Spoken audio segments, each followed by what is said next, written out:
যুক্তরাষ্ট্র ও ইসরায়েলের যৌথ হামলায় ইরানের সর্বোচ্চ নেতা আয়াতুল্লাহ আলী খামেনি নিহত হওয়ার পর দেশটি কার্যত অস্তিত্বের রক্ষার লড়াইয়ে নেমেছে। ইরানের সামনে এখন সমঝোতার চেয়ে প্রতিরোধের পথই বেশি দৃশ্যমান।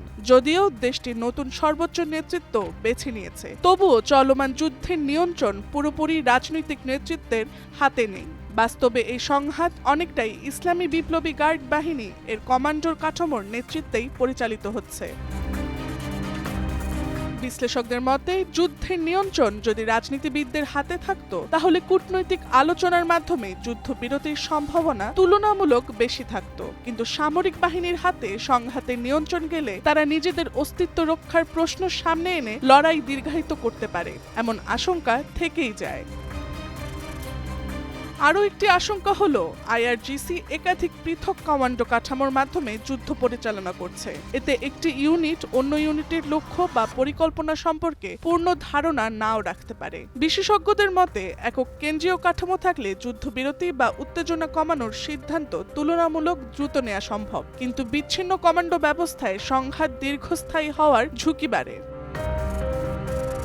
তবে এই সংঘাতের সবচেয়ে বড় মানবিক ও অর্থনৈতিক ক্ষতি ইরানকেই বহন করতে হবে, এই বিষয়ে বিশেষজ্ঞরা একমত।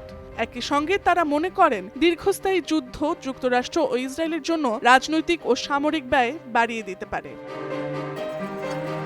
এই মুহূর্তে দ্রুত যুদ্ধবিরতির কোনো স্পষ্ট লক্ষণ নেই, তবে বিশ্লেষকদের মতে এটিকে তৃতীয় বিশ্বযুদ্ধের সূচনা হিসেবেও দেখার সুযোগ কম, কারণ ইউরোপীয় মিত্ররা ইরাক ও আফগানিস্তানের মতো সরাসরি বড় আকারে যুদ্ধে জড়ানোর সম্ভাবনা কম, এবং ইউক্রেন সংকটেও তারা দীর্ঘ সময় ধরে চাপের মধ্যে রয়েছে।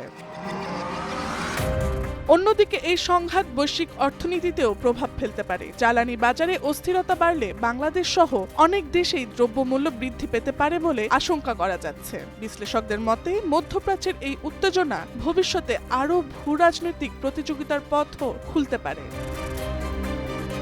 Tasnuva Sanjida, Times today.